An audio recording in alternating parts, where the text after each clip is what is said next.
Hello সবাইকে। তো আজকে আমরা প্রথমবারের মতো মনোবিজ্ঞান বা সাইকোলজি ক্লাস নিয়ে চলে আসছি তোমাদের টেস্টে এ প্লাস পাওয়ার আশায়। তো আমরা সবাই চাই আসলে টেস্টে এ প্লাস পাইতে। তো সেজন্য কি করতে হবে? অবশ্যই আমার আজকে সাইকোলজি ক্লাসটা করতে হবে। দ্রুত সবাই জয়েন হয়ে ফেলো, আমরা খুব দ্রুতই ক্লাসটা শুরু করব।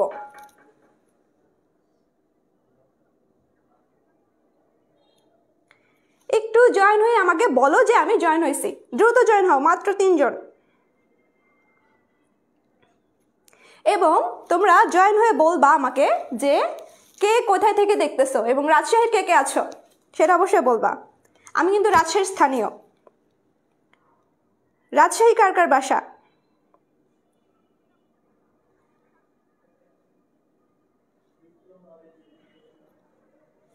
দ্রুত জয়েন হও, আজকে আমরা পড়বো।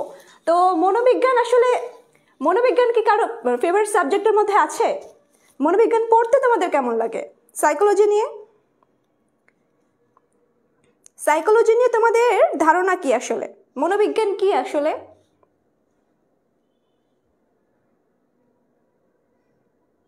দাঁড়াও, সবাই একটু জয়েন হোক, তারপর আমরা ক্লাসটা শুরু করব। তোমরা একটু জয়েন হয়ে ফেলো, দ্রুত জয়েন হয়ে ফেলো।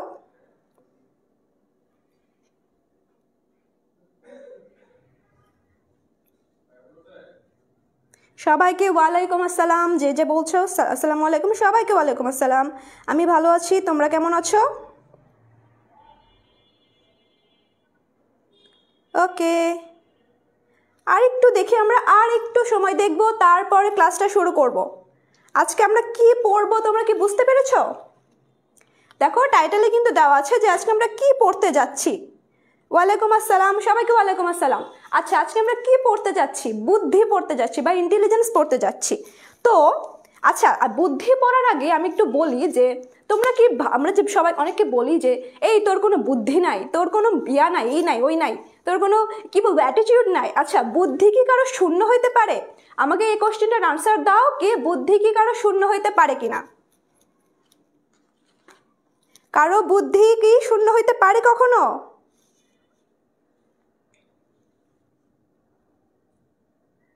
বলো।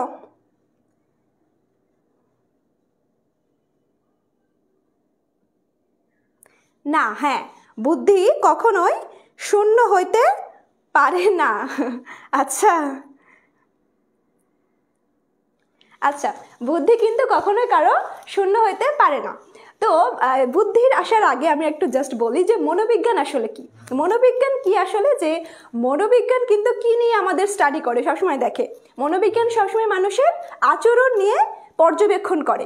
তো আমরা যারা মনোবিজ্ঞান পড়ি বা মনোবিজ্ঞান পড়ছি তাদেরকে কিন্তু সবসময় একটা প্রশ্নের সম্মুখীন হতে হয়। কি প্রশ্ন? এই বলতো আমার মনে কি চলতেছে। আসলে কি প্রশ্নের উত্তর দেওয়া কখনো সম্ভব? কখনো এই প্রশ্নের উত্তর সেভাবে দেওয়া সম্ভব না। এক্স্যাক্টলি তোমার মনে কি চলছে। তাহলে আমরা আসলে কি করি, কি দেখে আমরা মানে গেস করতে পারি? আমরা গেস করতে পারি তার আচরণ দেখে। ধরো একটা মানে উদ্দীপকের প্রতি সবাই কিন্তু সেম রেসপন্স বা প্রতিক্রিয়াটা করে না, সবাই কিন্তু ভিন্ন ভিন্ন করে। তো ওই প্রতিক্রিয়া দেখে আমরা বুঝতে পারি যে তার মনে বা তার ইন্টারনাল সিচুয়েশনটা এখন কি চলতেছে। অবশ্যই আমরা কেউ স্যাড থাকলে কাঁদি, হ্যাপি থাকলে হাসি, এইরকম যে আচরণগুলো সেগুলো দেখে আমরা বুঝতে পারি যে তার ভেতরে এখন কি চলতেছে। তো মনোবিজ্ঞান কখনোই মন পড়তে শেখায় না, এটা আচরণ পড়তে শেখায়। তো আমরা ক্লাসে ফিরে আসি। তোমরা অনেকজন জয়েন হয়েছো। আচ্ছা, আর একটু দেখি, একটু সবাই জয়েন হয়ে যাও।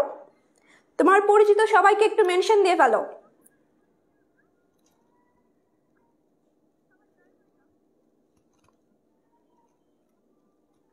পরিচিত সবাইকে মেনশন দিয়ে ফেলো, একটু জয়েন হও, আমরা একটু দেখব। 3:07 বাজে, আমরা 10 পর্যন্ত দেখব, 3:10 পর্যন্ত দেখব, তারপর ক্লাস শুরু করব।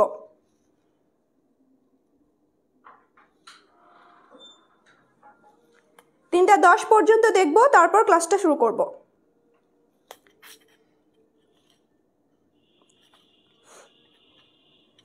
একটু দ্রুত জয়েন হও এবং সবাইকে মেনশন দিয়ে ফেলো। ওয়ালাইকুম আসসালাম।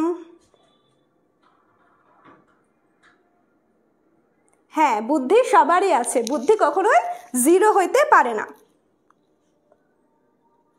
তো আমরা আসলে টেস্টে বা যে কোনো এক্সামে, যে কোনো কম্পিটিটিভ এক্সামে কে না ভালো করতে চায়? সবাই কিন্তু আমরা ভালো একটা রেজাল্ট করতে চাই, কিন্তু রেজাল্ট তো আর গাছের ফল না। আমাদেরকে এটার জন্য কি করতে হবে? সবসময় পরিশ্রম করতে হবে। তো মিশন এ প্লাস টেস্টে তোমাদের ফ্রি যে কোর্সটা আমরা চালু করেছি, তোমরা যদি মনোযোগ দিয়ে ক্লাসটা করতে পারো, আশা করে নাও তোমাদের এই চ্যাপ্টার নিয়ে বা বাকি যে চ্যাপ্টারগুলো আমরা পড়াবো সেই চ্যাপ্টার নিয়ে সিকিউ বা এমসিকিউ সলভ করতে, কোশ্চেনের আনসার করতে তোমাদের আর প্রবলেম হবে না। ওকে, আমি হচ্ছে আচ্ছা 3টা 8 বাজে, আমি একটু 10 পর্যন্ত দেখবো, তোমরা একটু দ্রুত জয়েন হও, একটু দ্রুত জয়েন হও।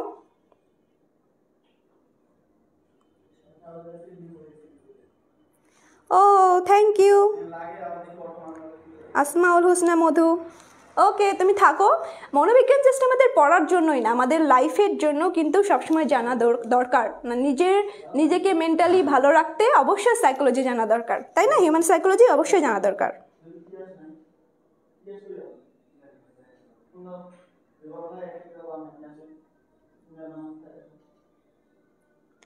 ওকে, তোমরা যে আসছো থ্যাংক ইউ, তোমাদের যাদের সাইকোলজি নাই বাট আছো, অনেক অনেক থ্যাংক ইউ।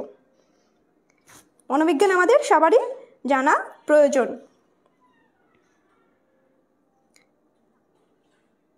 আচ্ছা, আমার বাসা হচ্ছে রাজশাহী। তোমরা কোথা থেকে আসছো? তোমাদের বাসা কোথায়? সবার কোথায়, কে কোথায় থেকে দেখতেছো? আচ্ছা, আমরা কিন্তু বই খাতা নিয়ে বসে যাব। বই নিবা প্লাস খাতা নিবা, বইয়ের লাইন দাগাবা প্লাস খাতায় নোট করবা।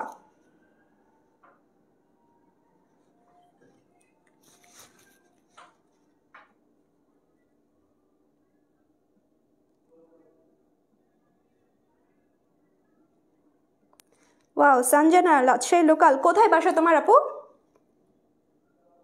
পার্বতীপুর। ও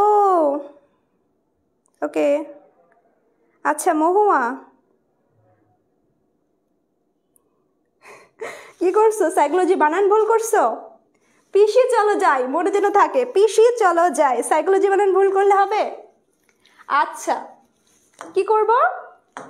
পিসি, ওকে, দেখো লেখা যায় না। পিসি চলো যাই, তোমরা তো এটা শিখছো। হ্যাঁ, পিসি চলো যাই, এভাবে মানে স্পেলিং ভেঙে ভেঙে পড়া। পিসি বানান কি? PSY। চলো CHOLO। যাই বানান কি? GY। সাইকোলজি বানান যেন আর ভুল না হয়। ওকে, আমরা একটু পড়ায় আসি। দেখো, প্রথমেই দেখো যে আমাদের যে বুদ্ধি চ্যাপ্টারটা সেটা কিন্তু একটু হিউজ চ্যাপ্টার। তো এর মধ্যে কিছু কিছু ভাগ আছে, যে ভাগগুলো আমরা যদি মানে চ্যাপ্টার ওয়াইজ ভাগ করি এবং চ্যাপ্টার ওয়াইজ ভাগ করে সেভাবে পড়াশোনা করি, কিন্তু আমাদের খুব ইজি হয়ে যায়। তো বুদ্ধির মধ্যে কিন্তু 3টা মেইন টপিক আছে। কি কি? একটা হচ্ছে বুদ্ধাঙ্ক তৈরি, একটা হচ্ছে বিভিন্ন ধরনের যে তোমার সাইকোলজিক্যাল টেস্ট বা অভিক্ষা, যেটা আমরা বলি অভিক্ষা, এবং বুদ্ধি প্রতিবন্ধিতা, যেটা হচ্ছে তোমার মেন্টালি রিটার্ডেড চিলড্রেনদেরকে নিয়ে পড়া হয় সেটা। তো এই 3টা ভাগ কিন্তু এক্সামের জন্য অনেক ইম্পর্টেন্ট। প্রথমত মানে বিশেষত এই তোমার কি বলতো, বিশেষত বুদ্ধাঙ্ক নির্ণয় এবং বুদ্ধি প্রতিবন্ধিতা। প্রায় HSC বলো, টেস্ট বলো, প্রত্যেকটা পরীক্ষায় কিন্তু সাইকোলজি থেকে যদি কোশ্চেন হয়, এই বুদ্ধাঙ্ক তৈরি এবং বুদ্ধি প্রতিবন্ধা এখান থেকে কোশ্চেন হয় প্রায়। এবং এই বুদ্ধি অভিক্ষাগুলো থেকেও অনেক বেশি কোশ্চেন হয়। বুদ্ধি অভিক্ষার মধ্যে তোমার হচ্ছে আমরা পড়বো নেক্সটে দলগত অভিক্ষা, ব্যক্তিভিত্তিক অভিক্ষা, তারপর তোমার হচ্ছে কর্মসম্পাদনমূলক, ভাষামূলক, সবগুলো কিন্তু ইম্পর্টেন্ট এগুলো। তো আমরা একটু জানি যে বুদ্ধি আসলে কি। তো বুদ্ধি বা বুদ্ধাঙ্ক নির্ণয়ের যে প্রথম মনোবিজ্ঞানী সে হচ্ছে ডেভিড ওয়েক্সলার বা বিনেসিমো। ওকে, তো ডেভিড ওয়েক্সলারও কিন্তু একটা স্কেল তৈরি করেছিলেন, বুদ্ধি অভিক্ষা তৈরি করেছিলেন। সেই বিখ্যাত বুদ্ধি নিয়ে যে অভিক্ষা তৈরি করেছিলেন তার একটা সংজ্ঞা পড়ব। তিনি বলেছেন যে বুদ্ধি আসলে আমাদের যে আমরা যে একটা উদ্দেশ্যপ্রণীতভাবে কাজ করতে শিখি এবং মানে পারপাসফুলি অ্যাক্ট করতে শিখি, যুক্তিযুক্তভাবে চিন্তা করতে শিখি, র্যাশনালি থিঙ্ক করতে শিখি এবং পরিবেশের সাথে কার্যকরভাবে প্রতিক্রিয়া করতে শিখি, সেটাই হচ্ছে বুদ্ধি। মানে যে মানসিক ক্ষমতার দ্বারা, আমি জাস্ট বলি এটা হচ্ছে মানসিক ক্ষমতা। বুদ্ধি হচ্ছে কি একটা মানসিক ক্ষমতা, এটা তোমরা লিখে ফেলতে পারো। বুদ্ধি কি একটা মানসিক ক্ষমতা, মানসিক ক্ষমতা। ওকে, বুদ্ধি হচ্ছে মানসিক ক্ষমতা। তো এই মানসিক ক্ষমতাটা কি? যখন আমরা একটা উদ্দেশ্যপ্রণীতভাবে কাজ করব, আমাদের লাইফের একটা গোল থাকবে বা আমরা যে অ্যাক্টগুলো করব তার একটা গোল থাকবে, এবং একটা যুক্তিযুক্তভাবে চিন্তা করব যে এই কাজটা এই জন্য আমি করতেছি বা এই কথাটা আমি এই জন্য বলতেছি। ওকে, দেন আমরা পরিবেশের সাথে প্রতিক্রিয়া করতে শিখবো। কেমন প্রতিক্রিয়া? মানে আমরা যেটা করব সেই পরিবেশ যেটা আমাকে চাচ্ছে সেটা আমরা করব। এই যে এইসব করার যে মানসিক একটা ক্ষমতা, সেটা হচ্ছে বুদ্ধি। এই লেভেলটা কিন্তু সবার কম বেশি থাকে, কারো বেশি, কারো কম, কারো অনেক হাই থাকে, কারো একদম খুবই লো থাকে, কিন্তু বুদ্ধি কখনোই জিরো হয় না। বুদ্ধিকে পরিমাপ করা হয় বুদ্ধঙ্কের সাহায্যে, কিন্তু বুদ্ধি সরাসরি পরিমাপ করা যায় না। ওকে, আমরা গেলাম বুদ্ধির সংজ্ঞা নিয়ে। বুদ্ধির সংজ্ঞা তোমরা বুঝতে পারছো? আচ্ছা, যতটুকু পড়াচ্ছি তোমাদের যে কোনো কোশ্চেন তোমরা করতে পারবা, যে কোনো কোশ্চেন তোমরা করতে পারবা, বা সাইকোলজির বাইরেও তোমাদের মেন্টাল হেলথ নিয়ে বা যে কোনো ধরনের যদি কোশ্চেন থাকে তোমরা করতে পারবা। আচ্ছা, আমার পরিচয়টা তো আমি দেই নাই, আমি বলি আমি হচ্ছে বর্ণা, পড়াশোনা করছি মনোবিজ্ঞান বিভাগ, সাইকোলজি ডিপার্টমেন্ট, রাজশাহী ইউনিভার্সিটি। তোমরা তোমাদের যদি কোনো কোশ্চেন থাকে অবশ্যই করতে পারো, আমি অবশ্যই তোমাদের রিপ্লাই দিব। আচ্ছা দেখো, এই যে বুদ্ধি নিয়ে কিন্তু আগে তেমন একটা আলোচনা শুরু হয়নি। কবে শুরু হয়েছিল? প্রায় 2000 বছর আগে। সব কিছুর একটু স্টার্টিং আছে। তো এটা শুরু হয়েছিল, আমরা তো সবাই মনে হয় ডারউইনের নাম শুনছি। তো তিনি survival of the fittest, okay, survival of the fittest এই একটা মতবাদ দিয়েছিলেন। সার্ভাইভাল অফ দ্য ফিটেস্ট এই মতবাদটা দিয়েছিলেন। এই মতবাদটা কি? যে যারা যোগ্য তারাই আসলে বেঁচে থাকে। এখন এই যোগ্যতার মাপকাঠিটা কিভাবে বিচার করা হয়, সেই একটা আলোচনা থেকে বুদ্ধি নিয়ে মানুষ তখন ভাবতে শুরু করলো যে আসলে কোনো একটা মানসিক ক্ষমতা আছে যেটা নিয়ে মানুষ মানে সারভাইভ করে, বেঁচে থাকে। তো তিনি এই মতবাদ দিলেন এবং তখনই মানুষ বুদ্ধি নিয়ে আলোচনা শুরু করলো। এবং তিনি 1869 সালে, কত সালে? 1869 সালে একটা বই প্রকাশ করেছেন, বই লিখেছেন, যেটার নাম দেখো কি তোমরা? হেরেডিটারি জিনিয়াস। এই জিনিয়াস বইটা তিনি 1869 সালে লিখেছেন। ওকে, এখান থেকে এতটুকু জানলেই হবে।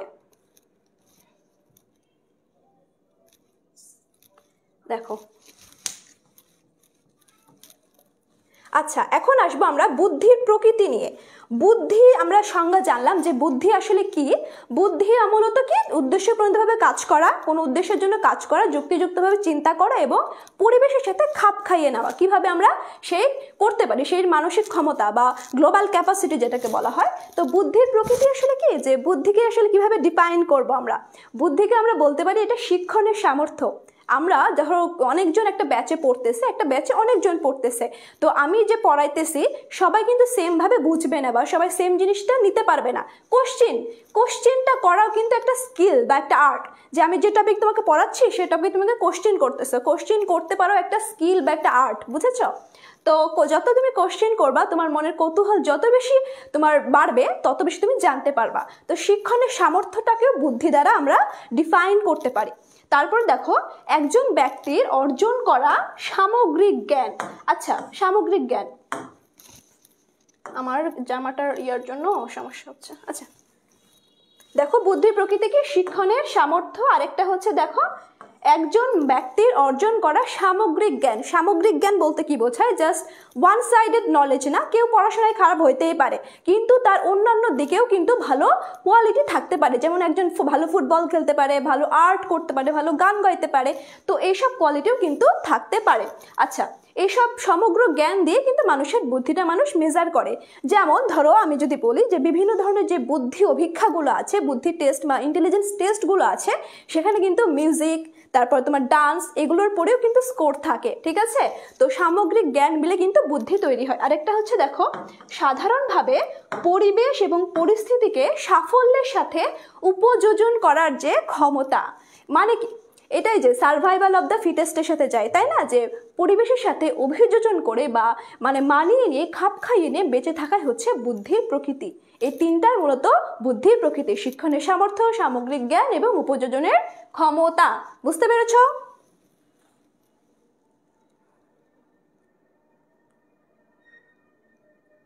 ওকে, যে কোনো কোশ্চেন তোমরা কমেন্ট করতে থাকো, আমার কোনো জাস্ট কোশ্চেন করো, কোনো কোশ্চেন নেই?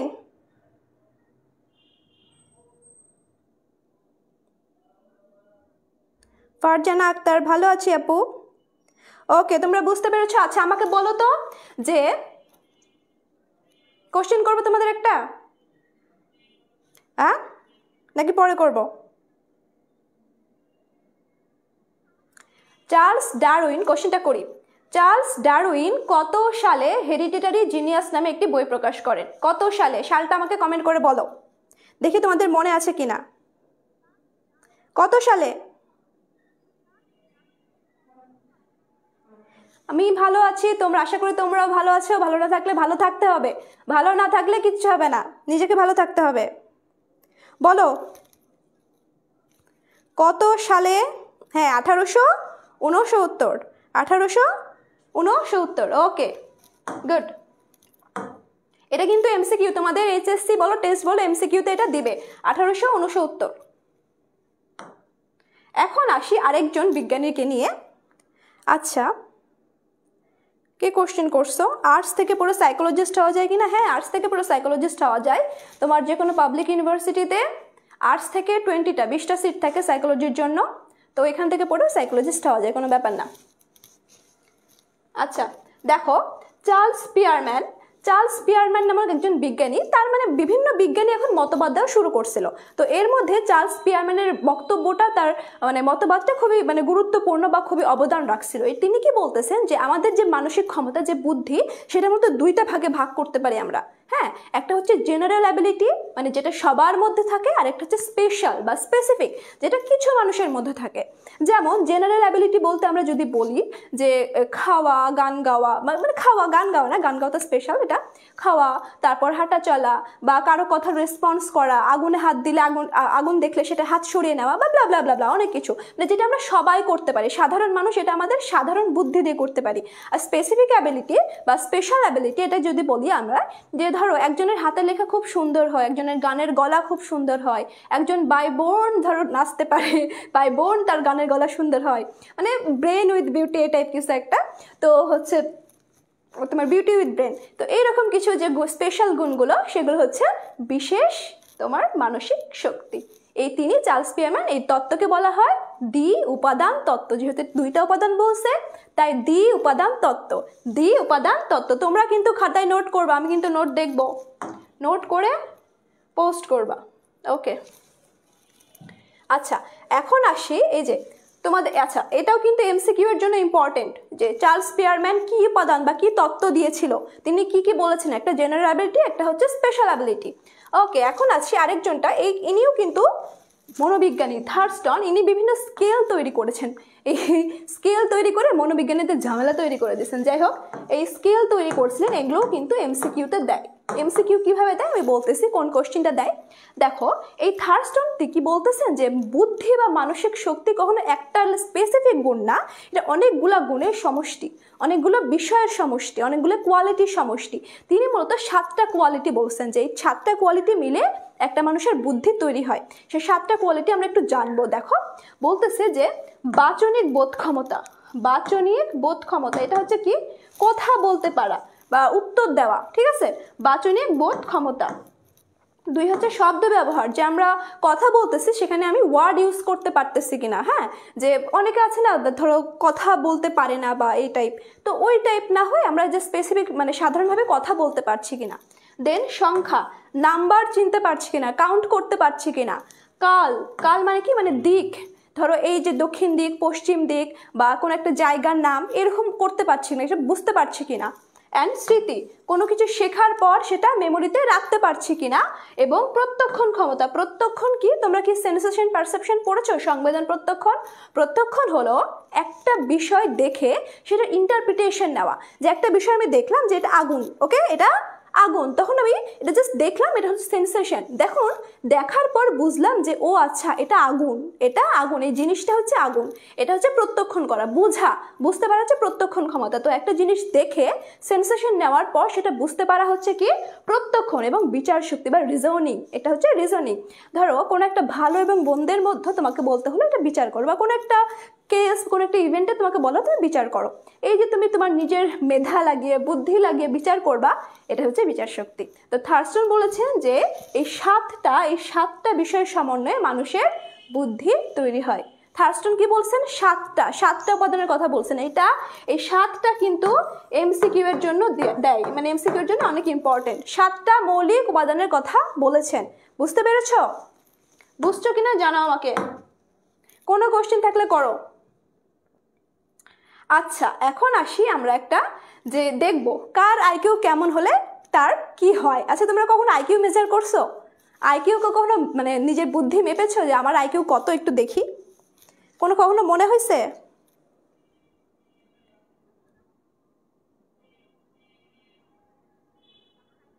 বলো, আইকিউ কখনো মেজার করেছো? আইকিউ কখনো মানে নিজের বুদ্ধি কখনো পরিমাপ করছো?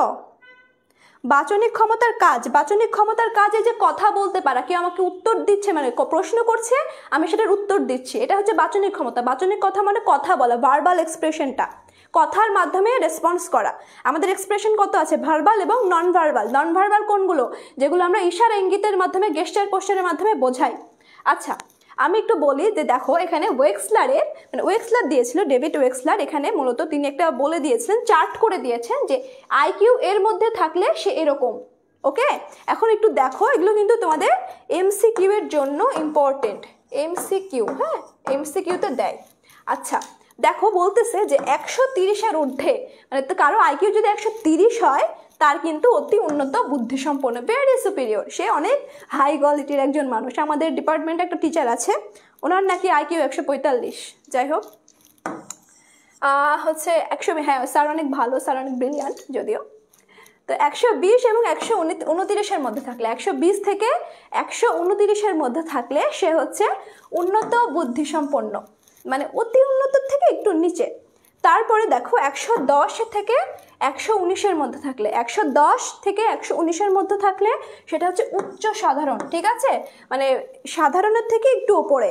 আমাদের নর্মাল লেভেলে একটা মানুষের আইকিউ, মানে আমরা যত মানুষ আছি এভারেজ আইকিউ যেটা হয় সেটা হচ্ছে 90 থেকে 109-এর মধ্যে। সবাই তুমি মানে বেশিরভাগ মানুষেরই, মানে মোস্ট এভারেজ হচ্ছে 90 থেকে 109-এর মধ্যে আইকিউ থাকে। তো এরা হচ্ছে সাধারণ বুদ্ধিসম্পন্ন, জাস্ট এভারেজ, মানে বেশিরভাগই এটা থাকে। তারপরে উচ্চ। এখন আসি এরপরে নিচে, মানে সাধারণ বুদ্ধি থেকে নিচে কিন্তু বুদ্ধি প্রতিবন্ধিতা শুরু হয়। ওকে, দেখো 80 থেকে 89 এটা হচ্ছে নিম্ন সাধারণ, এবং 70 থেকে 79 এটা হচ্ছে সীমান্তবর্তী একদম লেভেল, একদম কাটাই। এর নিচে গেলে বুদ্ধি প্রতিবন্ধী। 70-এর কম হচ্ছে মানসিক প্রতিবন্ধী, মেন্টালি রিটার্ডেড চিলড্রেন। বুঝতে পারছো? তোমাদের কি আইকিউ মেজার করার ইচ্ছা আছে?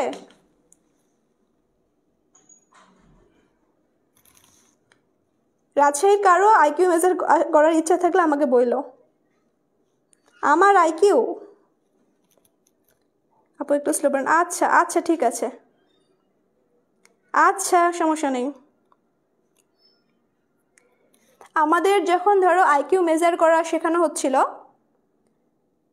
আমাদের জাস্ট একটা কোশ্চেনারি দেওয়া হয়েছিল, 3 জন করে একটা কোশ্চেনারি,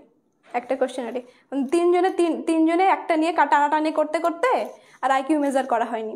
আচ্ছা, আমি একটু স্লো যাচ্ছি, সমস্যা নেই। আচ্ছা, বুঝতে পারছো তো? এটা 130-এর উপরে থাকলে সেটা হচ্ছে অতি উন্নত, 120 থেকে 129-এর মধ্যে থাকলে উন্নত, তারপরে কি 110 থেকে 119-এর মধ্যে থাকলে এটা হচ্ছে উচ্চ সাধারণ, তারপরে তোমার 90 থেকে 109-এর মধ্যে থাকলে সাধারণ, একদম এভারেজ, তারপরে হচ্ছে 80 থেকে 89 হচ্ছে নিম্ন সাধারণ, উচ্চ সাধারণ, নিম্ন সাধারণ। ঠিক আছে, 90 থেকে 109-এর উপরে থাকলে উচ্চ সাধারণ, নিচে থাকলে নিম্ন সাধারণ। ওকে, তারপরে দেখো 80 থেকে 90 বললাম নিম্ন সাধারণ, 70 থেকে 79 এটা হচ্ছে তোমার একদম ব্রডার লাইন যেটাকে বলা হয়, ব্রডার লাইন, সীমান্তবর্তী, এবং 70-এর কম হচ্ছে মানসিক প্রতিবন্ধী। ওকে, এটা ক্লিয়ার করলাম। আচ্ছা, দেখো বুদ্ধির ক্ষেত্রে বংশগতির প্রভাব, এটা তোমরা কিন্তু ফার্স্ট চ্যাপ্টারে পড়ছো না আচরণে? বুদ্ধির ক্ষেত্রে বংশগতির প্রভাব আছে না পরিবেশের প্রভাব আছে, পড়ছো তো? তো আমি আরেকটু বলি যে বুদ্ধির ক্ষেত্রে বংশগতির প্রভাব কি এবং পরিবেশের প্রভাব কি, আর কোনটার বেশি প্রভাব রয়েছে। তো এই বংশগতির প্রভাব তোমরা পড়ছো সে ফার্স্ট পেপারে। তারপর আমি বলি যে বংশগতির প্রভাবে একজন তোমার বিজ্ঞানী, মার্কিন মনোবিজ্ঞানী নিউম্যান, ফ্রিম্যান এবং হলজিঙ্গার, তারা হচ্ছে 19 জোড়া যমজ নিয়ে এক্সপেরিমেন্ট করেছিল। তারা 19 জোড়া যমনের মধ্যে একজোড়া হচ্ছে রিচার্ড এবং রেমন্ড, তাকে হচ্ছে একজনকে তোমার ধনী পরিবারে রাখা হয়েছিল, অ্যাডাপ্টেশন দেওয়া হয়েছিল, আরেকজনকে তোমার মানে গরিব মধ্যবিত্ত পরিবারে অ্যাডাপ্টেশন দেওয়া হয়েছিল। তো দুইজন দুই পরিবেশে বসবাস করার পর 10 বছর পর যখন তাদেরকে আনা হলো এবং তাদের আইকিউ মেজার করা হলো, দেখা গেল তাদের বুদ্ধি প্রায় সেম। তারা কিন্তু যমজ ভাই, হ্যাঁ জেনেটিক্যালি কিন্তু তারা হচ্ছে যমজ ভাই, এবং হচ্ছে তাদের আইকিউ দেখা গেল ভিন্ন পরিবেশে থাকার পরে দেখা গেল প্রায় সেম। তো এখানে আমরা যে বংশগতি বা জেনেটিক বা ইনহেরিটেন্সের গুরুত্বটা বুঝতে পারছি। ওকে, বুঝতে পারছো তোমরা বংশগত? এটা চেঞ্জ করলাম।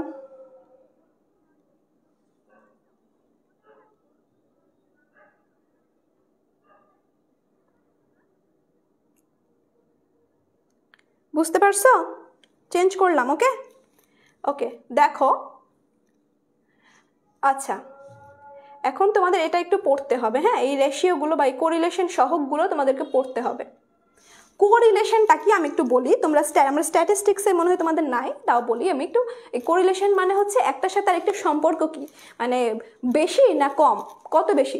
এটা প্লাস থেকেও মাইনাস হতে পারে, প্লাস হইলে এটা ভালো দিক এবং নেগেটিভ হইলে এটা খারাপ, মানে হচ্ছে নেগেটিভলি কোরিলেটেড, মানে এটার সাথে এটা কোনো সম্পর্ক নাই। পজিটিভ হলে এটার সাথে একটা সম্পর্ক আছে। তো বুচার এবং ম্যাকগুই নামে দুইজন বিজ্ঞানী এরা এই কোরিলেশন সহগটা তৈরি করেছিলেন। কিসের কোরিলেশন সহগ?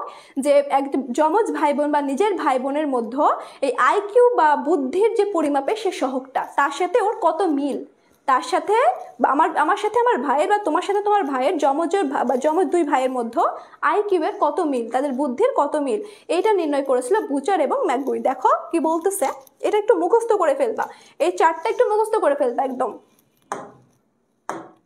দেখো বলতেছে বুচার এবং ম্যাকগুই, হ্যাঁ 1990 সালে একটা মানে কোরিলেশন সহগ তৈরি করেছিলেন।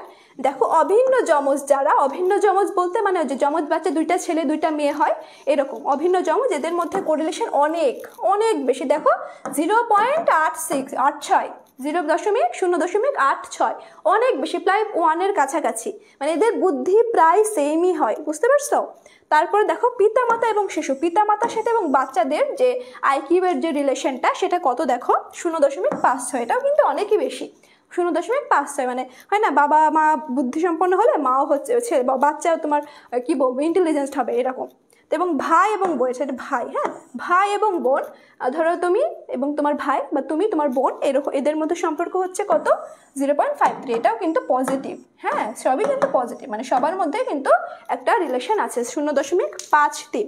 ভাই বোনের অর্ধেকের মধ্যে অনেক ভাই বোন যদি থাকে, ধরো তুমি একটা 3জন ভাই বোন বা 4জন ভাই বোন, এরকম ভাই বোনের মধ্যে তোমার হচ্ছে এর সাথে কত 0.31, এটা হচ্ছে 0.31 এরকম। আচ্ছা এবার চাচাতো আসি, চাচাতো মামাতো এবং খালাতো ভাই বোনের মধ্যে 0.15, এদের মধ্যে তেমন একটা নাই, বাট রিলেশন আছে যে ওই আমার হয় না অনেক সময় হয়ে যায় যে ওই খালাতো ভাই ব্রিলিয়ান্ট ইন্টেলিজেন্ট, এও ইন্টেলিজেন্ট হয়। তো এইরকম যে চাচাতো খালাতো মামাতো ভাই বোনের মধ্যে 0.15, অভিন্ন যমজের মধ্যে অনেক বেশি, তারা প্রায় সেম ইন্টেলিজেন্টের মানে হয় অধিকারী হয়। এরা হচ্ছে কত 0.86। পিতামাতা শিশু হচ্ছে 0.56, ভাই এবং বোন হচ্ছে 0.53, ভাই বোনের অর্ধেকের মধ্যে হচ্ছে 0.131। বুঝতে পারছো তোমরা? ওকে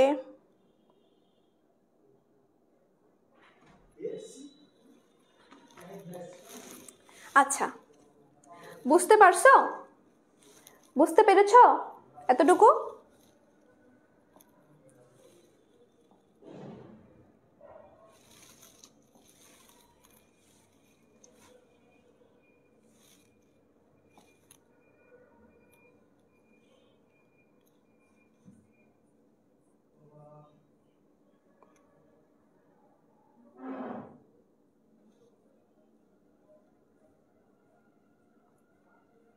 আচ্ছা, এখন আসি আমরা কি করব, এখন কি পড়বো, এটা পড়লাম তো না। এখন বুদ্ধির ক্ষেত্রে পরিবেশের প্রভাব। বুদ্ধির ক্ষেত্রে পরিবেশের প্রভাব কি, যে যে পিতামাতার এডুকেশন, অর্থনৈতিক অবস্থা, যার পড়ার পরিবেশ বলি, সব কিছুর অ্যাভেলেবিলিটি বলি, সেইগুলো কিন্তু আমাদের বুদ্ধির ক্ষেত্রে অনেক বেশি মানে ভূমিকা রাখে। নেচার এবং নার্চার, এই নার্চার জিনিসটা আমাদের বেড়ে ওঠার জন্য অনেক বেশি ইম্পর্টেন্ট যদি বলা চলে। যে ধরো একজন ব্রিলিয়ান্ট মানুষ বা বাচ্চা, সে অনেক কিছু করতে পারে কিন্তু সে সুযোগ পেল না, চান্স পাইল না, কিন্তু সেক্ষেত্রে কিন্তু সে ডেভেলপ করতে পারবে না। তার যে বুদ্ধিটা সেটা কিন্তু ধার দেওয়া হবে না, শান দেওয়া হবে না, যেটাকে বাংলা ভাষায় বলে। তো বুদ্ধির ক্ষেত্রে বা বুদ্ধি ইনভলভের ক্ষেত্রে, বুদ্ধি ইনক্রিজিংয়ের ক্ষেত্রে তোমার পরিবেশের প্রভাবও আছে, বংশগতির প্রভাবও সেমভাবে আছে। বুঝতে পারছো? মানে সেমভাবে এই প্রভাবগুলো দেখা যায়, এক্ষেত্রে কোনোটা বেশি না, কোনোটা কমও না।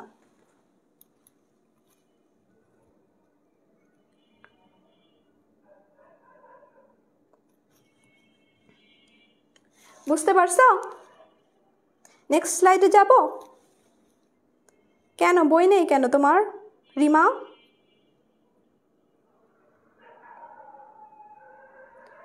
বই কিনতে হবে তো, বই ছাড়া পড়া হবে? আচ্ছা, বুদ্ধির বিকাশে বংশগতি এবং পরিবেশ দুইটারই সমান ভূমিকা পালন করা যায়। আচ্ছা, এখন আসি, এই যে বুদ্ধি অভিক্ষা করব আমরা, এই বুদ্ধি অভিক্ষার মধ্যে কিছু বৈশিষ্ট্য থাকা লাগবে। বুদ্ধি অভিক্ষাগুলোকে আমি একটু যদি বলতে চাই, যে এই যে আইকিউ টেস্ট করব না, এই আইকিউ টেস্ট তোমাকে কিভাবে করাবো আমি, যে সেখানে কিছু কোশ্চেন থাকবে, প্রশ্ন থাকবে, সেটা তোমার আনসার দিতে হবে। তো এই প্রশ্নগুলো তো হুট করে আমি বানাতে পারবো না, এগুলোর তোমার হচ্ছে মেজার করে, এগুলো বৈজ্ঞানিকভাবে টেস্ট করে বানানো হয়েছে, অনেক পরিশ্রম কাঠখড় পুড়িয়ে প্রশ্নগুলো করা হয়েছে। তো এই প্রশ্নগুলো বা কোশ্চেনারি বা এই অভিক্ষাগুলোর কিছু বৈশিষ্ট্য থাকা লাগবে। সেই বৈশিষ্ট্যগুলো কি কি দেখো, সেই বৈশিষ্ট্যগুলো কি কি? একটা হচ্ছে বস্তুনিষ্ঠতা, অবজেক্টিভিটি। এটা কি আসলে, ধরো আমি এখন যে একটা টেস্ট করতেছি, সেই টেস্টের যে রেজাল্টটা আমি পাবো 2 মাস পর করলে সেম রেজাল্টটাই পাবো। এই ক্ষেত্রে রেজাল্টের কোনো ফারাক আসবে না, যদি ঠিকঠাক থাকে তাহলে সেটা বলবো যেটা এই টেস্টটা আমার অবজেক্টিভ টেস্ট। ওকে, নির্ভরযোগ্যতা, রিলায়েবিলিটি, মানে এটা যে হচ্ছে ঠিক, এটা যে আমি আইকিউ টেস্ট করছি, তোমার আইকিউ টেস্টের জন্য আমার কোশ্চেনগুলো যে ঠিক, এটা আমাদেরকে বের করতে হবে। যদি রিলায়েবল না হয়, নির্ভরযোগ্য না হয়, বা ধরো আমি তোমার আইকিউ টেস্ট করব কিন্তু আমি তোমাকে ব্যক্তিত্বর কোশ্চেন দিয়েছি, তাহলে কি হবে? হবে না। এক্ষেত্রে নির্ভরযোগ্য একটা কোশ্চেনারি থাকতে হবে। তারপর দেখো যথার্থতা, অ্যাকিউরেসি থাকতে হবে, ভ্যালিডিটি থাকতে হবে, যে যে কাজের জন্য আমি টেস্টটা করতেছি সেই কাজটাই হওয়া লাগবে। তোমার আইকিউ পরিমাপের জন্য আমি টেস্টটা করতেছি, সেখানে আইকিউ রিলেটেড কোশ্চেনই থাকা লাগবে, ভ্যালিড হওয়া লাগবে। দেখো প্রয়োগযোগ্যতা, অ্যাপ্লিকেবিলিটি বলতে বোঝায় তোমার যে আমি আইকিউ টেস্ট করছি সেটা কেন করছি। আচ্ছা, আমরা যে আইকিউ টেস্ট করি, ব্যক্তিত্বর টেস্ট করি, তারপর তোমার অ্যাংজাইটি লেভেলের টেস্ট করি, এগুলো কেন করি? যখনই একজন ধরো মেন্টালি একটু ডাউন পারসন আসে আমাদের কাছে, মানে পেশেন্ট ক্লায়েন্টের কাছে, কাউন্সিলরের কাছে আসে, তখন আমরা তাদের আইকিউ লেভেলটা মেজার করি, অ্যাংজাইটি লেভেল মেজার করি, কারণ সেই হিসেবেই তাকে ট্রিটমেন্টটা আমি দিব। তার আইকিউ যদি খুবই কম হয়, তাকে কিন্তু আমি একটা টেকনিক, তোমার সিবিটি বা ওই টাইপ কিছু থেরাপি আমি দিতে পারবো না, এই জন্য তার টেস্টগুলো করা হয়। ওকে, মিতব্যয়িতা, অবশ্যই এটা কি করতে হবে, অনেক কস্টলি হওয়া যাবে না।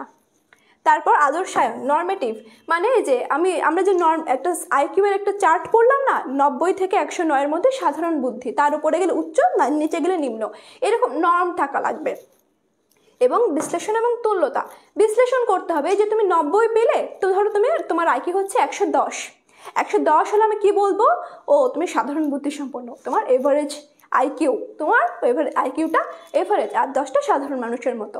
এটাই, তুমি কখনো মেন্টালি রিটার্ডেড না, আবার একদম উচ্চ না, এরকম বিশ্লেষণ ক্ষমতা থাকা লাগবে। তোমরা কি বুঝতে পারছো যে আইকিউ বা বুদ্ধি অপেক্ষার কিছু বৈশিষ্ট্য আছে, সেগুলো কি বুঝতে পারছো?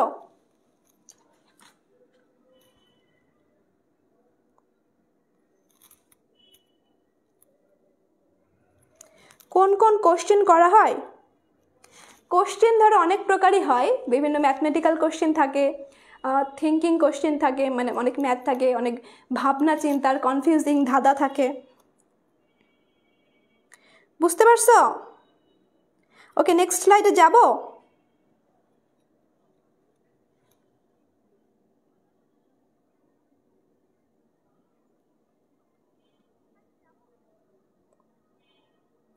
বুঝতে পারছো? ওকে। আচ্ছা, নর্মেটিভটা আদর্শায়নটা এটাকে বলা হচ্ছে তোমার একটা সব কিছুর আদর্শমান হয়। যেমন তোমার পরীক্ষায়, তোমার 100তে পরীক্ষা, তোমার পাস কত 33-এ, এখানে একটা তোমার নির্দিষ্ট একটা মান সেট করে দিয়েছে যে এই 33-এর নিচে পাইলে তুমি ফেল করবা, তাই না? 33-এর কম পাইলে তুমি ফেল করবা, তোমাকে পাস করতে হলে 33 পাইতে হবে। তেমনইভাবে প্রত্যেকটা আইকিউ টেস্টের এরকম একটা মান সেট করে দেওয়া হয়েছে।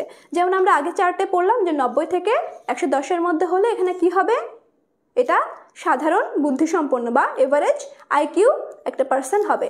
তো এরকম বিভিন্ন মানে প্রত্যেকটা টেস্টের এরকম স্ট্যান্ডার্ডাইজড একটা মান থাকে, নর্ম থাকে, ঠিক আছে, যে এটার জন্য এটা দরকার, এটার জন্য এটা সেট, এর উপরে গেলে তুমি ভালো, এরপরে গেলে খারাপ, বা খারাপ ভালো খারাপ না, মানে কম বেশি এরকম। এভারেজ থেকে নিচে গেলে হচ্ছে কম এবং নিম্ন, এবং ওপরে গেলে উচ্চ, এটা হচ্ছে নর্ম। বুঝতে পারছো?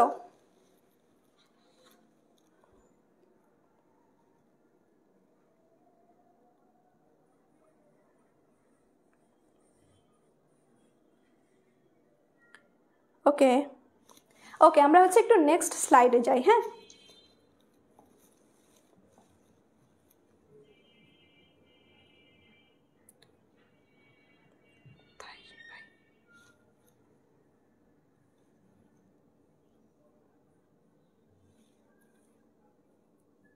আচ্ছা, এখন আসি আমরা বুদ্ধাঙ্ক থেকে। তোমরা কি এর আগে আইকিউ নির্ণয় করছো? চেষ্টা করছো আইকিউ কিভাবে নির্ণয় করা যায়? আচ্ছা, ইন্টেলিজেন্স কোশেন্ট, বুদ্ধকর ইংলিশ হচ্ছে কি ইন্টেলিজেন্স কোশেন্ট। ইন্টেলিজেন্স কোশেন্ট বানানটা সবাই ঠুটস্থ করে ফেলবা, এই বানানটা সবাই মুখস্থ করে ফেলবা। কোশেন্ট বানান কি? QUOTIENT, QUOTIENT, quotient, intelligence quotient, intelligence quotient, এটা হচ্ছে বুদ্ধঙ্কর বা আইকিউ এর ফুল মিনিং হচ্ছে ইন্টেলিজেন্স কোশেন্ট। এটা কিন্তু এমসিকিউতে অনেক দেয়, এমসিকিউতে অনেক দেয়। ওকে, দেখো, বুদ্ধঙ্কর ইংরেজি প্রতিশব্দ হচ্ছে ইন্টেলিজেন্স কোশেন্ট, যাকে বলা হয় আইকিউ। তো মানে বুদ্ধঙ্ক আমরা কিভাবে নির্ণয় করি? এক্ষেত্রে দুইটা টার্ম লাগে, একটা হচ্ছে মানসিক বয়স আর একটা হচ্ছে প্রকৃত বয়স। প্রকৃত বয়স কোনটা? জন্ম থেকে এখন পর্যন্ত আমার যে এজটা ধরা হয়, ধরো কারো 19 বছর 18 বছর যেটাই হয় না কেন, সেটা হচ্ছে তার প্রকৃত বয়স। এবং মানসিক বয়স কি?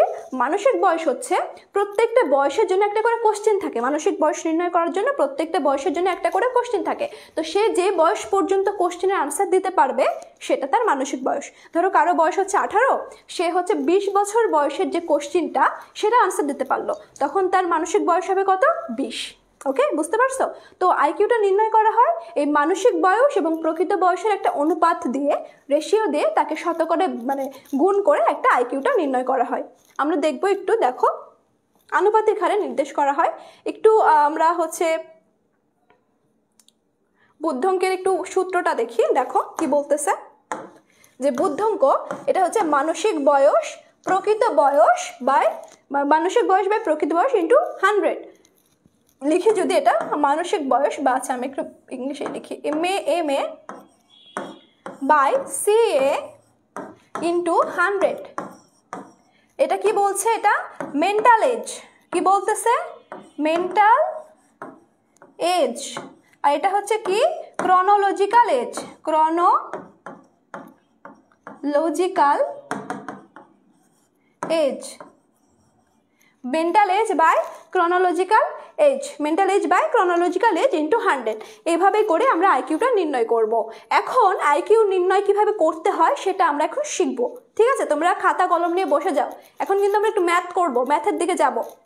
দেখো, এই মানসিক বয়স মানে প্রকৃত বয়স যাই হোক না কেন, মানসিক বয়স সেটাই হবে সে যে বছর পর্যন্ত কোশ্চেনের আনসার দিতে পারবে। এখানে একটা চার্ট আছে, দেখো, এই চার্টটা তোমরা একদম মুখস্থ করে ফেলবা, মুখস্থ। তাহলে তোমাদের আইকিউ নির্ণয়ে বা বুদ্ধঙ্ক নির্ণয়ের কোনো ম্যাথে তোমরা আটকাবা না। বুঝতে পারছো? এই চার্টটা একদম মুখস্থ করে ফেলবা। কি দেখতেছে বলো তো?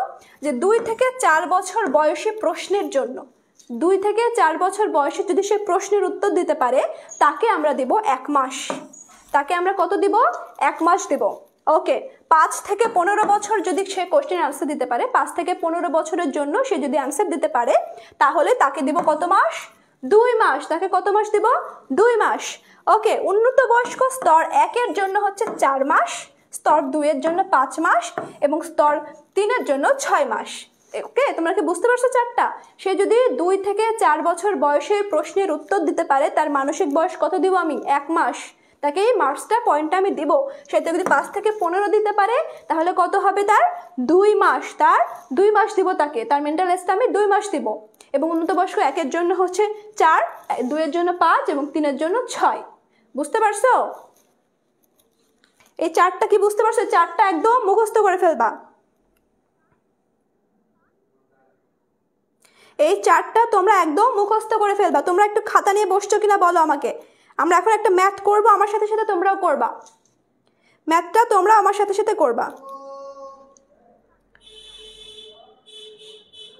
ওকে, আচ্ছা আচ্ছা, আমার সাথে সাথে ম্যাথটা করবা। তার আগে তোমরা এই চারটা সুন্দর করে খাতা লিখে নেবা, যে 2 থেকে 4 বছরের জন্য 1 মাস, 5 থেকে 15-এর জন্য 2 মাস, উন্নত স্তর 1 এর জন্য 4, 2 এর জন্য 5 এবং 3 এর জন্য 6। চারটা কি তুলছো? চারটা কি তোলা হয়েছে? এখন আমরা ম্যাথ করব, তোমরা আমার সাথে করবা। উন্নত বয়স্ক স্তর, এটা ওয়েক্সলারের তৈরি। ওয়েক্সলার বলতেছে যারা ধরো আইকিউ উন্নত বয়স্ক বলা হয় এমন একটা কোশ্চেনারিকে যেখানে ধরো একটু মানে ডিফারেন্ট, একটু কঠিন কোশ্চেন থাকে, ঠিক আছে? তো এই কঠিন কোশ্চেনগুলো যদি আনসার দিতে পারে সেটা হচ্ছে উন্নত বয়স্ক 1, তার থেকে আরও কঠিন আছে সেটা হচ্ছে 2, তার থেকে আরেকটু কঠিন সেটা হচ্ছে 3। এটা ওয়েক্সলারের তৈরি করা কোশ্চেন।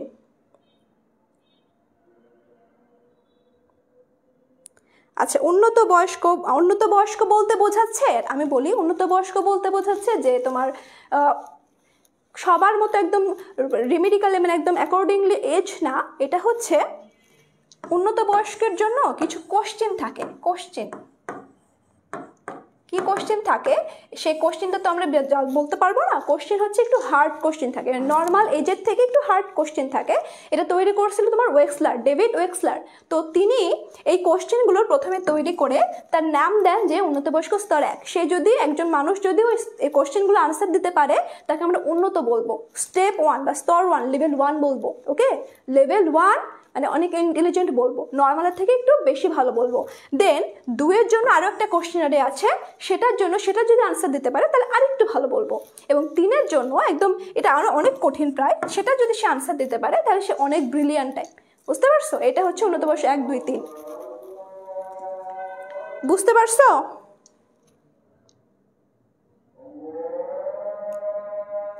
ওকে, গুড। এখন যে ম্যাথটা করব তোমরা আমার সাথে করবা।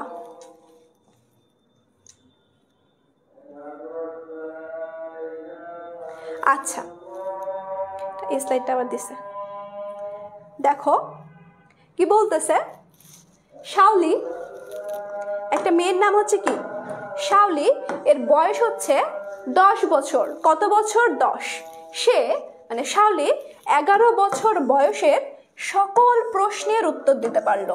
11 বছর বয়সের সকল প্রশ্নের সে উত্তর দিতে পারলো এবং 12 বছর বয়সের 5টা এবং 13 বছর বয়সের 4টা প্রশ্নের উত্তর দিতে পারলো। ঠিক আছে, উত্তর দিতে পারলো। শাওলির বুদ্ধাঙ্ক কত সেটা নির্ণয় করতে হবে। শাওলির বয়স কত? 10 বছর। তার ক্রোনোলজিক্যাল এজ হচ্ছে 10 বছর। শাওলি হচ্ছে আমার একটা ফ্রেন্ডের নাম, ওর নাম দিয়ে দিচ্ছে। তো শাওলির বয়স হচ্ছে 10 বছর। সে হচ্ছে 11 বছর বয়সে সকল প্রশ্নের উত্তর দিতে পারলো, 12 বছরের 5টা এবং 13 বছরের 4টা। তার এখন আইকিউ আমরা মেজার করব। বুঝতে পারছো? তো আগে আমরা বের করিনি, সব মাসে কনভার্ট করতে হবে। তোমরা মনে রাখবা সব কিছু হচ্ছে মাসে কনভার্ট করা লাগবে। আচ্ছা, আমি একটু প্রকৃত বয়সটা বের করি, আমার সাথে সাথে তোমরাও করো। প্রকৃত বয়স আমার সাথে সাথে তোমরাও করো। ওকে, দেখো মানসিক বয়স 10 বছর। তাহলে 10কে আমি যখন 10 বছরকে যদি মাসে কনভার্ট করতে চাই কি করতে হবে? আমাদেরকে 12 দ্বারা গুণ করতে হবে। কত হবে বলো? তোমরা কি খাতা নিয়ে বসছো? আমাকে বলো কত হবে এটা? 120। ওকে, এটা হচ্ছে মানসিক প্রকৃত বয়স। আচ্ছা, এখানে না লিখে আমরা একটু নিচে যাই, নিচে গেলে তো হবে না। আচ্ছা, কোশ্চেনটাতে দেখা যাচ্ছে প্রকৃত বয়স 10 গুণন 12 বা 120 মাস। বুঝতে পারছো? এখন আমরা যেটা ইম্পর্টেন্ট সেটা হচ্ছে মানসিক বয়স বের করব। মানসিক বয়স। দেখো শাওলি কি করছে, 11 বছরের সব প্রশ্নের উত্তর দিতে পারছে। যখন বলবে যে সব প্রশ্নের উত্তর দিতে পারছে তখন এটাকে আমরা 12 দ্বারা গুণ করব। কত দ্বারা? 12 দ্বারা। 11 গুণন 12, ওকে? কত হয়? 132, 132, ওকে? এরপরে সে 12 বছরের 5টা, আমরা যে 4টা বলছিলাম সেটা মনে আছে? যে 5 থেকে 15, 12 কার মধ্যে পড়ে? 5 থেকে 15-র মধ্যে। এই 5 থেকে 15 বছরের জন্য আমরা কত মার্কস দিব? কত মাস? 2 মাস দিব, ওকে? কত মাস দিব?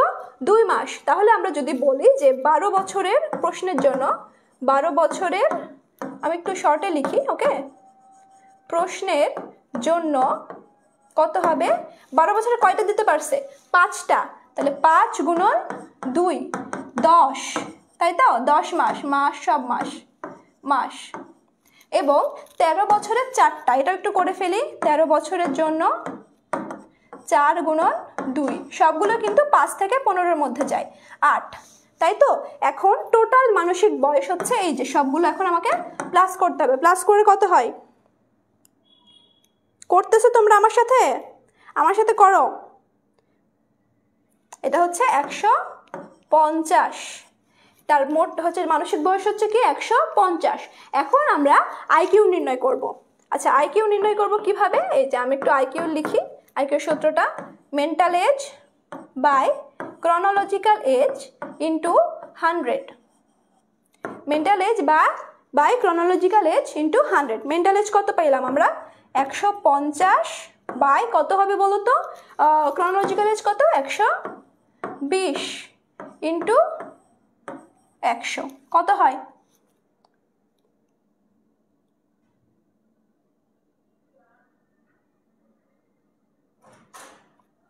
আচ্ছা, এটা ভাগ করে, আমি একটু ভাগ করি। এটা হচ্ছে কত হবে? 1.25 গুণন 100, 125।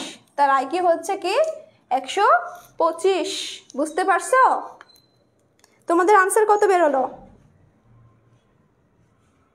বলো? তোমাদের আনসার কত বেরোলো? হ্যাঁ, আইকিউ 125। গুড। খাদিজা নো আসি কেন? এটা হচ্ছে 125। তোমরা বুঝতে পারছো তাহলে আইকিউ, ওকে? এখন তোমাদের এটা হোমওয়ার্ক। দেখো, এটা হচ্ছে হোমওয়ার্ক তোমাদের, এই 2টা কোশ্চেন। তোমরা সবাই এটা হোমওয়ার্ক করে গ্রুপে পোস্ট করবা। এটা সবাই, এটা না, এটা বাদ দাও। এই যে এই বইটা, এই দুইটা তোমাদের হোমওয়ার্ক, ওকে? সবাই এই 2টা ম্যাথ করে গ্রুপে পোস্ট করবা, আমি কিন্তু দেখব। দেখো, সজীবের প্রকৃত বয়স হচ্ছে 14 বছর। তার বুদ্ধাঙ্ক, এটা বুদ্ধাঙ্ক হচ্ছে 100, এবং তার মানসিক বয়স কত হবে একটু বের করবা। ক্রিটিক্যাল একটু টেকনিক্যালি ভাববা, তাহলে হবে। এবং ইলহামে যদি না পারো তাহলে আমরা নেক্সট ক্লাসে আমি করে দিব, ওকে? সমস্যা নাই, কিন্তু সবাই করবা, চেষ্টা করবা এবং গ্রুপে পোস্ট করবা। এবং 4 বছর, ইলহামের বয়স হচ্ছে 4 বছর। সে 5 বছরের সবকটা প্রশ্ন এবং 6 বছরের 2টা প্রশ্নের উত্তর দিতে পারলো তার বুদ্ধাঙ্ক নির্ণয় করে। 2টা ম্যাথ, ওকে? মনে থাকবে? মনে থাকবে? ওকে, ঠিক আছে। এখন আমরা কিছু টেস্ট করি যে এতক্ষণ যে কি পড়লাম সেগুলো তোমরা পারছো কিনা, একটু টেস্ট করি, আমরা একটু দেখি। বলো, এটা বলো, প্রথম কোশ্চেনটা বলো যে বুদ্ধি হলো জগৎকে অনুধাবন করার ক্ষমতা এবং বাধাসমূহকে মোকাবিলা করার সামর্থ্য। এটা কে দিছে? এই সংজ্ঞাটা কে দিয়েছেন? বুদ্ধি হলো জগৎকে অনুধাবন করার ক্ষমতা এবং বাধাসমূহকে মোকাবিলা করার সামর্থ্য। এটা কে দিয়েছে বলো তো? উত্তর দাও, এটা আনসার দাও।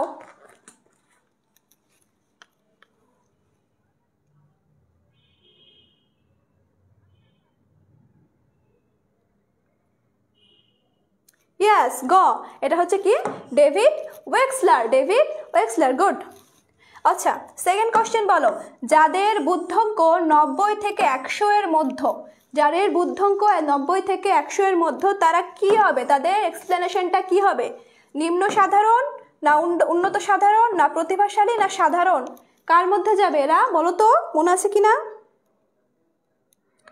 কি বলবো লুবা, কি বলবো আমাকে একটু বলো, কি বলবো? তোমার কোথায় সমস্যা হচ্ছে? একবার না 1000বার বলবো, কোনো সমস্যা নেই। কোথায় সমস্যা আছে, কোনটা বুঝতে পারো না আমাকে একটু বলো। হ্যাঁ, এটা হচ্ছে সাধারণ। এটা কি হবে? সাধারণ। গুড। ওকে, নেক্সট কোশ্চেন আমি যাই যে 3 দেখো, 14 বছর, একটু ভেবে প্রশ্নের উত্তর দেবা। 14 বছর বয়সী তারেক তার থেকে বেশি বয়সের কোনো প্রশ্নের উত্তর দিতে পারেনি বা পারে না। হ্যাঁ, তাহলে তারেকের মানসিক বয়স কত হবে আমাকে একটু ভেবে বলো। 14 বছর বয়সী তারেক তার বয়সের থেকে বেশি বয়সের কোনো উত্তর দিতে পারে না, তাহলে তার মানসিক বয়স কত হবে আমাকে একটু বলো দেখি। কিভাবে কিভাবে হয় বলো, এটা কিভাবে? 3 বলো, 3 বলো, 3। যে 14 বছর বয়সের তারেক তার থেকে বেশি। আচ্ছা, সি বলতেছ, সি কিভাবে হয় আমাকে একটু বোঝাই বলবে, এটা কিভাবে হইল? 3SC। ওকে, 3SC ঠিক আছে, বাট এটা কিভাবে হইল? কোথায় পাইলা? হ্যাঁ, এটা হচ্ছে 14 গুণন 12। সে 14 বছর বয়সে সবগুলো প্রশ্নের উত্তর দিতে পারছে, তাই 14 গুণন 12 সমান সমান 168। গুড। আচ্ছা, এটা বলো, কত সালে হেরিডিটারি জিনিয়াস গ্রন্থটি প্রকাশিত হয়? কত সালে হেরিডিটারি জিনিয়াস বইটি প্রকাশিত হয় বলো? 1769, 1779, 1869 না 1879, কোনটা হবে বলো? এগুলো সব তোমাদের বোর্ড কোশ্চেন।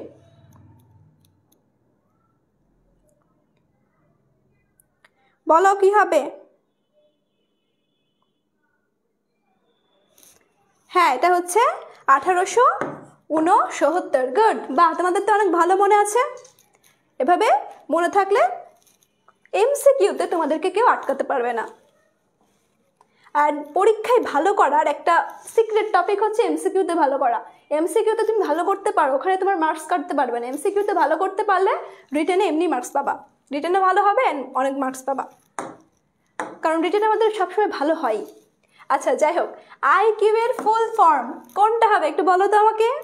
তোমরা বানানটা নিজে নিজে এখন প্রোনাউন্সিয়েশন করো আমার সাথে, QUO। আচ্ছা, আমি একদম আমার আনসারটা দাও, তারপর বলি কোনটার আনসার। 5-এর আনসার কি হবে? Yes, good.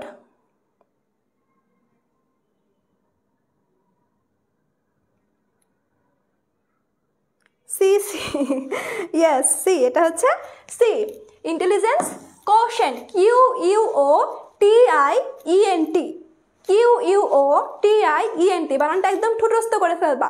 এটাও কিন্তু এইচএসসিতে দিয়েছে। আচ্ছা, আমি তোমাদের ম্যাথটাতে অনেকের সমস্যা হচ্ছে, আমি বলে দিবনি। আচ্ছা, ম্যাথটা আমি আবার করাচ্ছি, হ্যাঁ, সমস্যা নাই। আমরা আগে এমসিকিউগুলো আনসার করে নিই। আচ্ছা আচ্ছা, এমসিকিউ শেষ তোমাদের এই টপিকে, ওয়েট করো।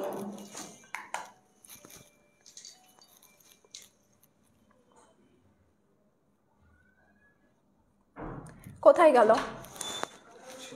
না, স্লাইডটা কোথায়? আগেরটা না, এফআরবিটা আসছে না কেন?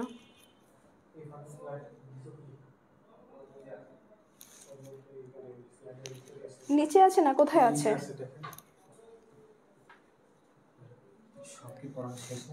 না, শেষ না, বাট নিচে আছে, একদম নিচে দিছেন। আমি তো গেছিলাম, গিয়ে আবার তো ঢুকলাম, বাট পাইলাম না তো। ডিসকার্ড না,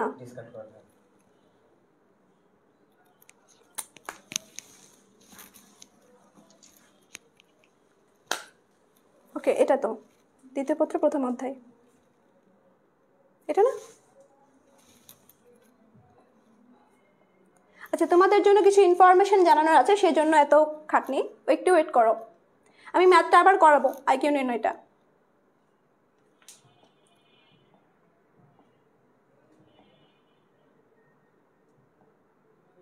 তোমাদের জন্য হচ্ছে ইন্টারেস্টিং কিছু বিষয় আসতেছে তোমাদের মানে রেজাল্টটাকে আরো ভালো করে দেওয়ার জন্য, পারফেক্ট করে দেওয়ার জন্য। ওয়েট করো একটু। অলরেডি তোমরা এটা জেনে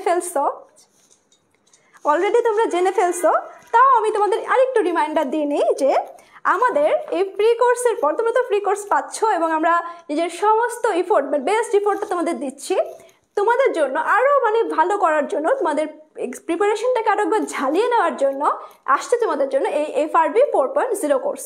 তো FRBর মানে ফুল ফর্ম কি? FRBর ফুল ফর্ম হচ্ছে, তোমরা ইতিমধ্যে জেনে ফেলছো বাকি গত ক্লাসগুলোতে, যে FRBর ফুল ফর্ম কি? ফাইনাল আসে না, final revision batch. Final revision batch 4.0 হচ্ছে, এর আগেও আমাদের এই কোর্সগুলো চালু হয়ে গেছে ফর HSC 26-27 ব্যাচ। 27 যারা আছো তারাও করতে পারো নিজেদের প্রিপারেশনটাকে আরও একটু ওপরে আপার লেভেলে নিয়ে যাওয়ার জন্য। তো দেখো যে এই FRB কোর্সে আমরা তোমাদেরকে কী কী দিব আমরা একটু দেখো। আচ্ছা, তার আগে দেখি আমরা যে ব্যাচের ভর্তি কবে শুরু হবে। ব্যাচের ভর্তি শুরু হবে তোমার লোক এই 24 তারিখে। 24 কবে? এই যে এই মাসের 24 তারিখে, মনে রাখবা শুরু কবে? 24 তারিখে। এবং এই শুক্রবারে, আজকে কি বার বলো তো? সোমবার।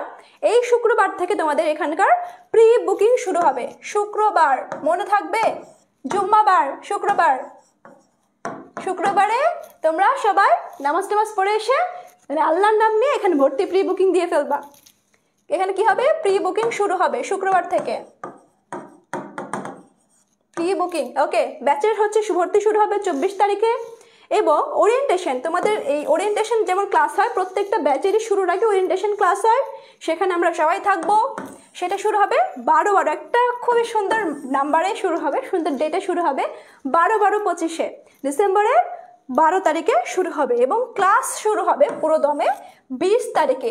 কবে? ডিসেম্বরের 20 তারিখে। বুঝতে পারছো? খুব বেশি কিন্তু দেরি নেই, তাই কি করতে হবে? নিজে এখনই মনস্থির করে ফেলতে হবে। এখন আমি বলি যে তোমরা যে কোর্সে ভর্তি হবা, কেন ভর্তি হবা? আমাদের তো বুদ্ধি বলতে কি বুঝিয়েছে? সবসময় উদ্দেশ্য প্রণীতভাবে কাজ করতে, সবকিছু উদ্দেশ্য মানে পারপাসফুলি অ্যাক্ট করতে, কোনো একটা গোলের দিকে কাজ করতে। কেন করবা? দেখো এখানে আমরা তোমাদেরকে কত কি দেব, তোমরা কত কি পাবা দেবো না, তোমরা জাস্ট গেইন করবা। দেখো ফুল সিলেবাসের লাইভ ক্লাস, তোমাদের তো সবারই এখন ফুল সিলেবাসে পরীক্ষা হবে, ফুল সিলেবাসের লাইভ ক্লাস পাবা। তো FRB 3.0 মানে এর আগে একটা যে ব্যাচ হয়ে গেছে সেটার ক্লাস রেকর্ডেড আছে, সেই রেকর্ডেড ক্লাসগুলো তোমরা মানে পাবা। আমরা প্রোভাইড করবো এই ক্লাসগুলো, তোমরা আগের ক্লাসগুলো করতে পারবা। প্রত্যেকটা সাবজেক্টের প্রত্যেকটা অধ্যায়ের আনলিমিটেড রিটেন এক্সাম, মানবিকের রিটেন এক্সাম মনে হয় না কোথাও আছে এরকম। তোমরা প্রত্যেকটা অধ্যায়ের যত ইচ্ছা, যত বেশি নিজেকে যাচাই করতে পারবা, আনলিমিটেড এক্সামটা দিতে পারবা। আচ্ছা, এখন এই যে অনুশীলন করা বা নিজেদের যাচাই করা, এটা কেন করব? তুমি যত বেশি নিজেকে যাচাই করবা তত বেশি ভুল হবে, তত বেশি তোমার ভুলগুলো সংশোধন হবে। তোমরা লার্নিং একটা থিওরি পড়ছো, ট্রায়াল অ্যান্ড ইরর লার্নিং। যত বেশি ট্রায়াল দিব তত বেশি ইরর হবে, তত বেশি ইরর কমবে এবং তোমার যে কাজটা সেটা বেশি ইররলেস হবে। তো প্র্যাকটিস এক্সামের থেকে বেস্ট কিছু হয় না। প্রত্যেকটা অধ্যায়ে সিকিউ সাজেশন আমরা সবসময় কি করি? সাজেশন দেন ম্যাম, সাজেশন দেন স্যার, ভাইয়া সাজেশন, আপু সাজেশন। এই সিকিউ সাজেশন আমরা তোমাকে প্রোভাইড করব। MCQ সাজেশন, এবং এই সিকিউ MCQ সাজেশনের মধ্যে দিয়ে আমরা গ্যারান্টি দিয়ে আমি বলতে পারি তোমরা এর বাইরে কখনো কোশ্চেন পাবা না। ওকে, প্রত্যেকটা ক্লাসের স্লাইড পাবা। যে ক্লাস করতেছি তোমরা এখনো স্লাইড পাচ্ছ, তোমরা অলরেডি জেনে গেছো যে ফ্রি ক্লাসের যেহেতু আমরা স্লাইড তোমাকে দিচ্ছি, পেড ক্লাসের অবশ্যই সব স্লাইড মানে অধিকাংশ তোমাদেরকে সবগুলোই দিয়ে দেওয়া হবে। আরও কিছু আছে, এখানেই শেষ নয়, আরও কিছু আছে। কি আছে দেখো, সব থেকে একদম মানে ব্লাস্ট যেটাকে বলে 2016 সাল থেকে 25 সালের পরীক্ষার সকল প্রশ্নের সলভ ক্লাসের ভিডিও। মানে 16 থেকে 25, এটা মানে কখনোই তোমরা পাবা না, কোথাও পাবা না। এই 16 থেকে 25 সাল পর্যন্ত এই লাইভ ক্লাসে সকল বোর্ড কোশ্চেন সলভ, এবং এক্সামের জন্য এইচএসসির জন্য বোর্ড কোশ্চেন সলভের থেকে কিছু মানে বেটার কিছু আসলে হয় না আমার কথায়। 27 ব্যাচের ফাইনাল পর্যন্ত রেকর্ডেড ক্লাস, 27 ব্যাচের যারা আছো তারা ফাইনাল পর্যন্ত রেকর্ডেড ক্লাসগুলো নিয়ে জাস্ট ফোনটা নিয়ে বসে যাবা, খাতা নিবা, নোট করবা, পড়াশোনা করবা। শেষে 1 মাস রিভিশন ক্লাস। এই রিভিশনটা কিন্তু আমাদের লাইফে সব থেকে ইম্পর্টেন্ট, কিন্তু আমরা কি করি, পড়া শুরুই করি 1 মাস আগে থেকে। আমি তো পরীক্ষার আগের রাতে পড়া শুরু করি না, এটা কখনোই করি না, কখনোই এটা সম্ভব না যে পরীক্ষার 1 রাত আগে পড়ে বা এইচএসসির 1 মাস আগে পড়া শুরু করে আমরা ভালো রেজাল্ট করতে পারবো। তুমি যদি ভালো রেজাল্ট করতে চাও 1 মাস আগে তোমাকে রিভিশন দিতে হবে, ওকে। তারপর দেখো, কম্বো অথবা বান্ডেল কোর্সে ভর্তি হলেই থাকবে আকর্ষণীয় গিফট। অনেক অনেক গিফট থাকবে তোমাদের, রিচার্জ থাকবে, শার্ট থাকবে, ক্রেস্ট থাকবে, ডায়েরি থাকবে, এর থেকেও ভালো ভালো জিনিস থাকবে। তোমরা জানো যে, সবাই অলরেডি জানো, চলো শিখি তোমাদেরকে সবসময় গিফট গিফট গিফট গিফট সবসময় তোমাদের দিতে থাকে। তো যাই হোক, ফাইনাল মডেল টেস্ট, এখানে তোমরা অনেক মডেল টেস্ট দিতে পারবা ওই নিজেকে যাচাই করার জন্য। সার্বক্ষণিক মেন্টরশিপের প্রবলেম সলভ গ্রুপ, এখানে গ্রুপ থাকবে, সেখানে আমি আর থাকবো। তোমাদের সাইকোলজিতে যে প্রবলেম হবে আমি সলভ করে দিব, ইংরেজিতে থাকলে, ইংলিশে থাকলে তোমাদের ভাইয়া আছে, অনেক ভাইয়া আছে, তারপর মানে সব কিছু, সব সাবজেক্টের মেন্টর সেখানে থাকবে। তোমরা সেখানে যে কোনো কোশ্চেন করতে পারো। স্পেশাল গাইডলাইন সেশন, তোমাদের ধরো একটা টপিকে বুঝতে পারতেছো না, তো বা অন্য টপিক হচ্ছে তুমি একটা জিনিস বুঝতে পারছো আরেকটা বুঝতে পারছো না, বা এটা তুমি মানে হচ্ছে না কোনোভাবে, সেক্ষেত্রে আমরা স্পেশাল গাইডলাইন করব, বা তোমাদের সবাইকে স্পেশাল একটা গাইডলাইন দেওয়া হবে যে তোমরা এভাবে এভাবে পড়লে বা এভাবে করলে তোমরা একটা ভালো রেজাল্ট, ভালো আউটকাম তোমরা পাবা। পরীক্ষার আগে মেগা সিকিউ সলভ, দেখো পরীক্ষার আগে অনেক মানে সিকিউ সলভ তোমরা যদি করে ফেলো, তোমাদের পরীক্ষার টেনশনই থাকবে না, নিজের মধ্যে একটা কনফিডেন্স আসবে যে এত প্রশ্ন সলভ করছি, আমাকে তো কেউ আটকাতে পারবে না। বুঝতে পারছো? এত কিছু দেওয়া হবে তোমাদেরকে। তো আমরা একটু কোর্স ফিটা জেনে নেই যে কোর্স ফি আসলে কি। তোমাদের মধ্যে যে প্রথম 1000 জনকে, দেখো প্রথম 1000 জনকে, 1000 জনের জন্য কত 50% ডিসকাউন্ট। এবার ডিসকাউন্টের জন্য মানুষ ছুটে বেড়ায়, তোমরা কেন বসে থাকবা? ডিসকাউন্টে দেখো 4500 কোর্স মাত্র 2250 টাকায়, মাত্র 2250। প্রথম 1000-এর বাইরে, মানে প্রথম 1000 হয়ে গেলে আর কিন্তু ডিসকাউন্ট দেওয়া হবে না, ডিসকাউন্ট শেষ। তখন সবার জন্য 40%-এ চলে আসবে, 10% কিন্তু মাইনাস হয়ে যাবে, এবং কোর্স ফি হবে 700। দেখো কেন, কি দরকার ভাই, কেন বোকামো করে এত টাকা আমি বাড়াইবো? হ্যাঁ, আগে আমরা ভর্তি হয়ে যাব। এবং কম্পালসারি যে ইন্ডিভিজুয়াল কোর্সগুলো আছে, প্রথম 1000-এর জন্য এটা 1250 এবং পরবর্তী সবার জন্য 1500। কেন এত টাকা তুমি বাড়িয়ে দিবা বলো? আগে আমরা 1000 জনের মধ্যে এনরোল করে ফেলবো, আমি আশা করি তোমরা বুঝতে পারছো। আচ্ছা, গ্রুপ সাবজেক্টের যদি আমি বলি যে তোমার যে গ্রুপ সাবজেক্টগুলো আছে, প্রথম 1000-এর জন্য আছে কি 2500 টাকা, এখানেও 50% এবং পরবর্তীতে 10% লেস। প্রথম 1000 জন হয়ে গেলে কিন্তু 10% লেস, এবং 1000 হইতে কিন্তু বেশি সময় লাগবে না। তো 40% লেস হয়ে কত হবে? 3000। কেন আমি 500 টাকা বেশি দিব? হ্যাঁ, 500 টাকাতে একটা ফি হয়ে যাবে, রেস্টুরেন্টে খাওয়া হয়ে যাবে। যাই হোক, ইন্ডিভিজুয়াল গ্রুপ সাবজেক্টের জন্য দেখো এখানেও 50%, এখানে 2000 টাকার কোর্স 1000 টাকায় প্রথম 1000-এর জন্য, এবং তারপরের জন্য আবার 1500 টাকা, আবার 500 টাকা বেশি। বান্ডেল কোর্সের জন্য সেখানে তোমরা তোমার ইংলিশ, আইসিটি, ম্যাথ, মানে সব কিছু পাবা, যত কিছু তোমার দরকার, ইংলিশ, আইসিটি সহ, মানে বাংলা সহ সব কিছু যতটুকু দরকার গ্রুপ সাবজেক্ট সহ সব পাবা এখানে। প্রথম 1000-এর জন্য ভাই 60% ডিসকাউন্ট। বুঝতে পারতেছো 60% ডিসকাউন্ট মানে কি? তো 60% ডিসকাউন্টে তোমরা পাবা হচ্ছে কত? 3800 টাকা, মাত্র 3800 টাকা। 3800 টাকা একটা ড্রেসের দামও হয় না। আচ্ছা, যাই হোক, 3800 টাকা, এখানে তোমরা সব কিছু পাবা, যত কিছু আমি উপরে বললাম, সিকিউ, এমসিকিউ সলভ, মানে যত কিছু বললাম সব এখানে পাবা। অ্যান্ড পরবর্তী সবার জন্য টাকা বেড়ে কত হয়েছে দেখো, 4275 টাকা। এখানে 55% ডিসকাউন্ট, পরবর্তী সবার জন্য 4275 টাকা, 4200। ওকে, বুঝতে পারছো? তো এই হচ্ছে তোমাদের এফআরবি কোর্সের ডিটেলস। আশা করি বুঝে তোমরা সিদ্ধান্ত নিবা। যে আমরা কি বললাম, বুদ্ধি, তো বিচার শক্তি যেন তোমাদের বেটার হয় আজকে বুদ্ধি বলার পর। ওকে, বিচার শক্তি দিয়ে বিচার করব এবং আমরা কি করব, কাজ করে ফেলবো। আচ্ছা আচ্ছা, তোমাদের আমি একটু ওই যে কিসে তোমাদের কারো কারো ম্যাথে প্রবলেম হচ্ছিল না? আচ্ছা, ম্যাথটাতে আমি একটু করাই।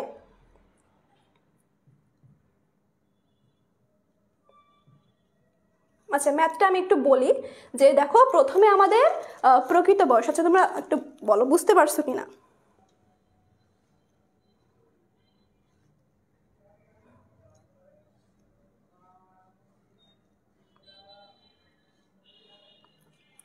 ম্যাথটা আমি একটু বলি যে প্রকৃত বয়স দেখো, যারা যারা বুঝতে পারোনি আমি আরেকবার বলতেছি।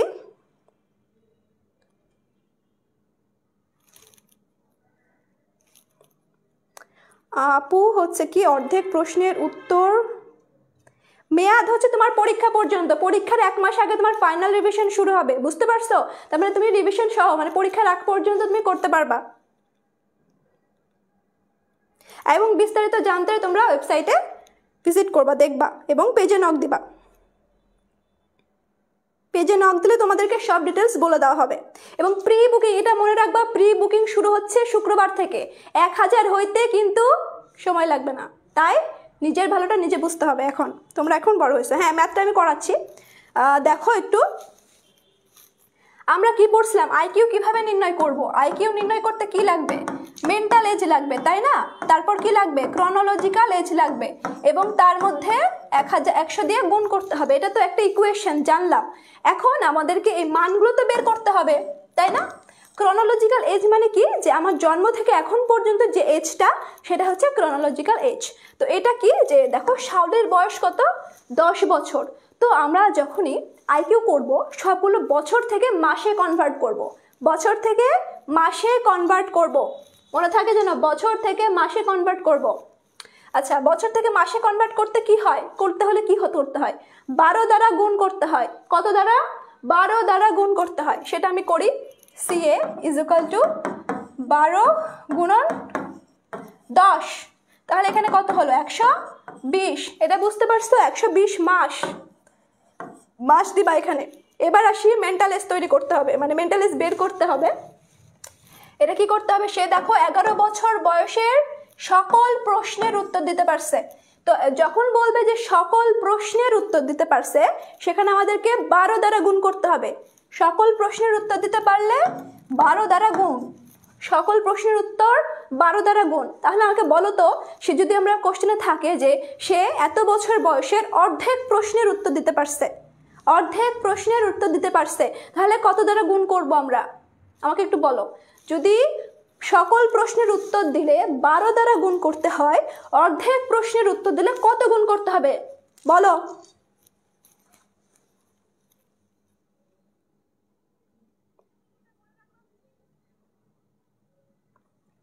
বলো। Yes, good, very good. এই তো তোমরা পারো। 6 দিয়ে অর্ধেক বললে, অর্ধেক প্রশ্ন বললে 6, অর্ধেক বললে কত? 6। আচ্ছা, যাই হোক, আমরা যে বললাম যে 11 বছর বয়সের সকল প্রশ্ন, তাহলে আমরা শুরু করি যে 11 বছরের জন্য, 11 বছরের জন্য। তাহলে কত হবে? 11 গুণন 12, বুঝতে পারছো? এটা হচ্ছে 132 আসলো। এতটুকু তো বুঝতে পারছো? ওকে, দেন দেখো 12 বছরের 5টা, 12 বছরের কতটা? 5টা। আমরা যে গত আগে 4টে দেখলাম যে 5 থেকে 15 বছর প্রশ্নের বয়সে প্রশ্নের উত্তর দিতে পারলে তাকে কত মাস দেওয়া হবে? 2 মাস। এটা মনে রাখবা, 4টা একদম ঠোঁটের আগায় রাখবা, একদম যেতে ম্যাথ করতে হলে ওই 4টা খুবই ইম্পর্টেন্ট, এবং ওই 4টা যদি মনে রাখতে পারো ইজিলি সব ম্যাথ করে ফেলতে পারবা। তো 5 থেকে 15 বছর বয়সের জন্য কত? আচ্ছা, 5 থেকে 15 বছর বয়সের জন্য কত? 2 মাস। 5 থেকে 15 বছর বয়সের জন্য 2 মাস। দেখো, তাহলে 12 বছরের জন্য 5টি, তাহলে 12 বছর গেল, 5 গুণন 2 বা 10। যতটি প্রশ্নের উত্তর দিতে পারছে তাকে দ্বারা আমরা মাস গুণ করব, 10 মাস। বুঝতে পারছো? এখন 13 বছরের জন্য 4টি, 13 বছরের জন্য কতটি পারছে? 4টি। 13 বছরের জন্য 4টি, তাহলে 4 গুণন 12। এটা হচ্ছে কত? সরি, 4 গুণন 12 না, 4 গুণন 2, এটা হবে কত 8। আমরা জানি 5 থেকে 15 বছর বয়সের প্রশ্নের উত্তর দিতে পারলে তাকে দিব 2 মাস। আমি সেজন্য 2 দ্বারা গুণ করছি, বুঝতে পারছো? যদি এখানে 2 থেকে 4 বলতো তাহলে আমি 1 দ্বারা গুণ করতাম। তোমরা কি বুঝতে পারছো? এখন এই মানসিক বয়স সবগুলো আমরা যোগ করব, এই যে এটা তাহলে কত হয় 150 হয় যোগ করে, টোটাল 150 মাস। এটা হচ্ছে এম এ পাইলাম, আমরা পাইলাম এম এ, বুঝতে পারছো? এখন আমরা সূত্রে মানগুলো বসাই। এখন মেন্টাল এজ কত পাইলাম 150, ক্রোনোলজিক্যাল এজ কত 120 গুণন 100। ওকে, এখন তাহলে আমরা যে যোগ বিয়োগ ভাগ গুণ করে কত হবে 125, এটা হচ্ছে তার আইকিউ। এখন কি সবাই বুঝতে পারছো? আমাকে একটু বলো, তোমরা কি বুঝতে পারছো? ক্লিয়ার? আপু এই চার্টগুলো কোথায় পাবো? আমার স্লাইডে আছে, তোমরা একটু দেখবা স্লাইডে, একদম দেখো। আচ্ছা, আমি আর দেখা আছে, তোমরা এতটুকু তো বুঝতে পারছো ম্যাথটা। এবং তোমাদের কিন্তু হোমওয়ার্ক দিছি, আমি হোমওয়ার্ক আছে। এই হোমওয়ার্কটা আমি সবার চাই, সবাই যেন গ্রুপে পোস্ট করা হয় এই ম্যাথ দুটো করে। কোন ম্যাথ দুটো বলো তো? এই যে এই ম্যাথ দুটো, এটা কিন্তু আমি সবার চাই। আমার যতগুলো ক্লাস করছো, যতজনের সাইকোলজি আছে, মনোবিজ্ঞান আছে, সবার কিন্তু আমি এই হোমওয়ার্কটা চাই। ওকে, দেখো এই যে এই দুইটা ম্যাথ করে তোমরা গ্রুপে পোস্ট করবা। ওকে, বুঝতে পারছো? হ্যাঁ, আইকিউ 25। এখন আজকে আমাদের এ পর্যন্তই থাকবে। তোমরা এখন আমাকে ফিডব্যাক দিবা ক্লাসের। আচ্ছা, তোমাদেরকে আমি করি। ফিডব্যাক মানে কিন্তু সবসময় যে ভালো বলতে হবে, আপু আপনার ক্লাস অনেক সুন্দর, আপু এই সেই এত কিছু বলা লাগবে না। ফিডব্যাক মানে তোমাদের একটা মডেল শেখায় ফিডব্যাক কিভাবে দিতে হয়। তোমরা শিখে রাখো, ভবিষ্যতে তো তোমরাও টিচিং প্রফেশনে যাইতে পারো, তাই না? যাওয়ার ইচ্ছা আছে না টিচিং প্রফেশনে যাওয়ার? কার কার ইচ্ছা আছে টিচার হওয়ার? তো টিচার হইতে হলে ফিডব্যাক কিন্তু অনেক ইম্পর্টেন্ট, কারণ ফিডব্যাকের মাধ্যমেই টিচাররা জানতে উৎসাহ হয়, নিজের ভুলগুলো সংশোধন করে এবং আরও বেটার রেসপন্স করে, আরও বেটার পারফরমেন্স করে। তো একটা ফিডব্যাকের মডেল আছে, সেটা হচ্ছে তোমার বলে তো সেটাকে স্যান্ডউইচ মডেল। এটা হচ্ছে জাস্ট জেনে রাখো, এটা তোমাদের বইয়ের বাইরে, আউট অফ সিলেবাস, বাট জেনে রাখো for extra knowledge. Sandwich model এটা কি? স্যান্ডউইচ মডেল, স্যান্ডউইচে কি থাকে বলো তো? একটা বান থাকে, তারপর চিকেন থাকে, তারপরে একটা বান থাকে। তো এইরকমভাবেই প্রথমে ইমপ্রুভ দেওয়ার মানে ফিডব্যাক দেওয়ার যে হচ্ছে তোমার স্টাইল, সেটা হয় কি প্রথমে পজিটিভ দিক, পজিটিভ, দেন হচ্ছে ইমপ্রুভমেন্টের জায়গাটা, মানে কোথায় ইমপ্রুভ করতে হবে, ইমপ্রুভমেন্ট,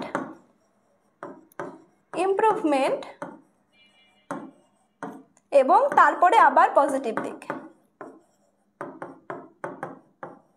এই যে এটা হচ্ছে ফিডব্যাক দেওয়ার স্যান্ডউইচ মডেল। তোমরা বুঝতে পারছো? তোমরা ভবিষ্যতে এটা কাজে লাগাবা।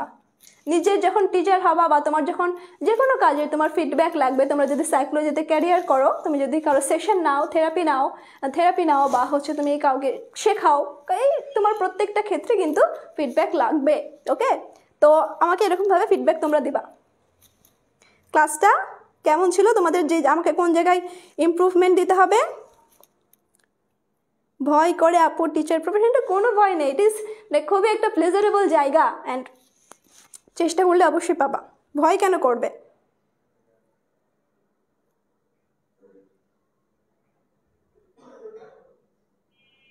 বুঝতে পারছো?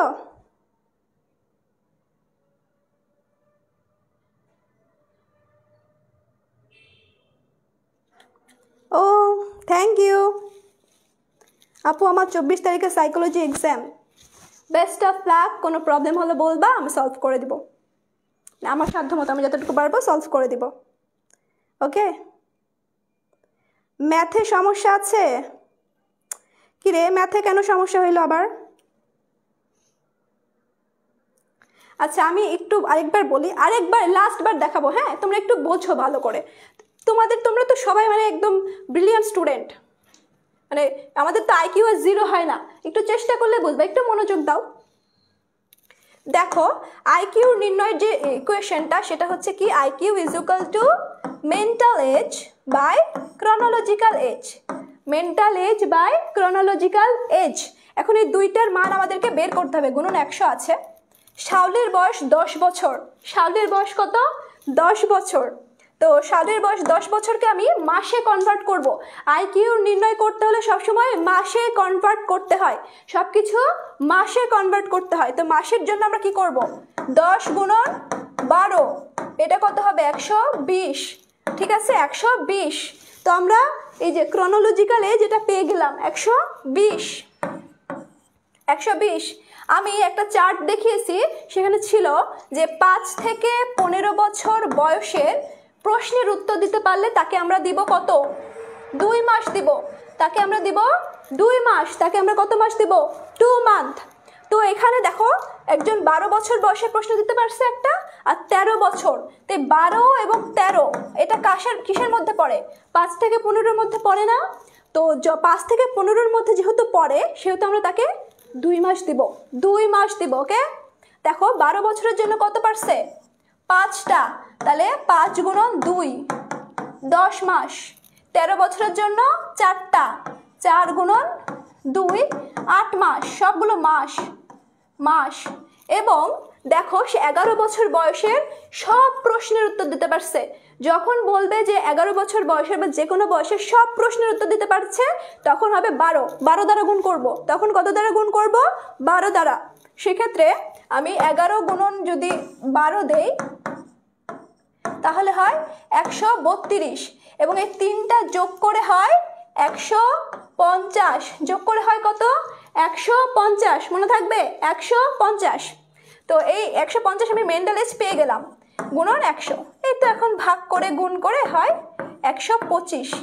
একদম ইজি, জাস্ট তোমরা 4টা মুখস্থ করবা, 4টা একদম ঠোঁটস্থ করে ফেলবা। এই বুদ্ধ্যঙ্কর নির্ণয় কোনো সমস্যা হবে না। এবং বুদ্ধ্যঙ্কর নির্ণয়ে তোমাদের টেস্ট পরীক্ষার জন্য ইম্পর্টেন্ট। টেস্ট পরীক্ষা, আমার মনে হয় টেস্ট পরীক্ষার টিচাররা বুদ্ধ্যঙ্ক ছাড়বে না, টেস্ট পরীক্ষা দিতেই পারে, গ নাম্বারে দেয় বুদ্ধ্যঙ্কর নির্ণয়টা। এই বুদ্ধ্যঙ্কর নির্ণয় এবং এইচএসসির জন্য এটা খুবই খুবই ইম্পর্টেন্ট। বুঝতে পারছো? তো তোমরা একটু বুঝতে পারছো কিনা একটু বলো। যারা বুঝতে পেরেছিল না তারা কি বুঝতে পারছো? আপু কোন গ্রুপে?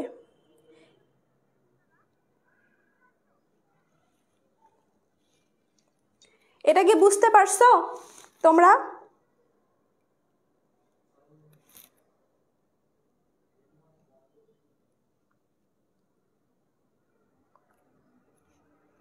হ্যাঁ, হ্যান্ড নোট গ্রুপে তোমরা এই যে এইচএসসি 26-27 আছে একটা গ্রুপ আছে আমাদের, সেই গ্রুপে তোমরা বুঝতে পারবা।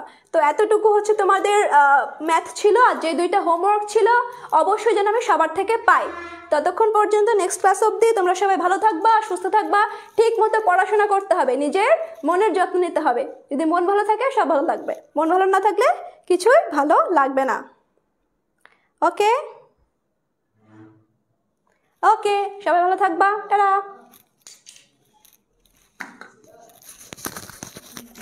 আর কোনো প্রবলেম হলে feel free to inbox me, feel free to knock me, কোনো সমস্যা নেই।